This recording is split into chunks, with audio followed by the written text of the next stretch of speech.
دوستو، حضرت ابراہیم علیہ السلام کا ذکر قرآن شریف میں 82 یعنی 82 جگہ آیا ہے۔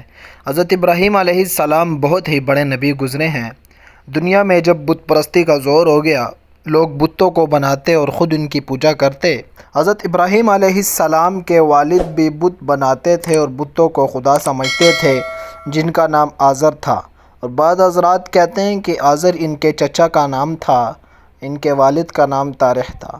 حضرت ابراہیم علیہ السلام ابھی بچے ہی تھے۔ وہ دیکھتے کہ میرے والد اور دوسرے لوگ خود ہی مٹی اور لکڑی سے بتوں کو بناتے ہیں اور پھر ان کو خدا سمجھنے لگتے ہیں۔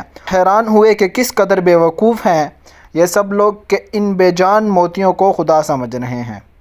حضرت ابراہیم علیہ السلام ان لوگوں سے کہتے کہ تم لوگ کیوں ان بتوں کو پوجتے ہو؟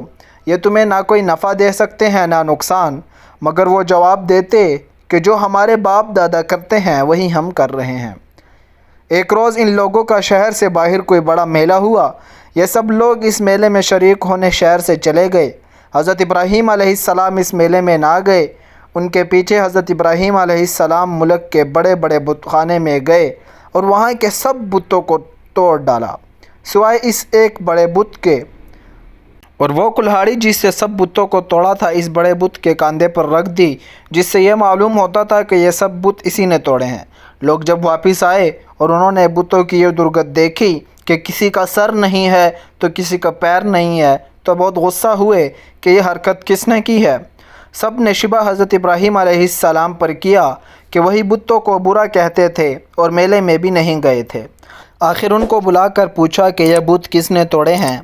حضرت ابراہیم علیہ السلام نے جواب دیا کہ مجھ سے پوچھنے کی بجائے اپنے خداؤں سے کیوں نہیں پوچھتے جن کی تم عبادت کرتے ہو کہ ان کو کس نے توڑا ہے، وہ خود بتا دیں گے۔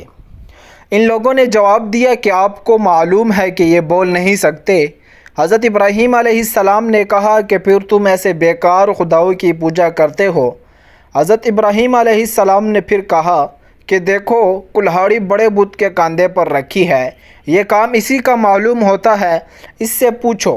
یہ لوگ بہت ناراض ہوئے اور ان کے باپ آزر سے شکایت کی کہ تمہارا بیٹا ایسی حرکت کر رہا ہے، اس کو سمجھا لو ورنہ اچھا نہ ہوگا۔ حضرت ابراہیم علیہ السلام نے اپنے باپ کو بھی سمجھایا اور بت پرستی سے منع کیا اور عرض کیا کہ اے باپ، میں ڈرتا ہوں کہ تم پر خدا کا کوئی عذاب نازل نہ ہو۔ اس پر ان کے باپ بہت سخت ناراض ہوئے اور کہا کہ آئندہ تو نے مجھ سے کوئی ایسی بات کہی تو میں تجھے سنگسار کر دوں گا، اور کہا کہ تو میرے پاس سے ہمیشہ کے لیے چلا جا۔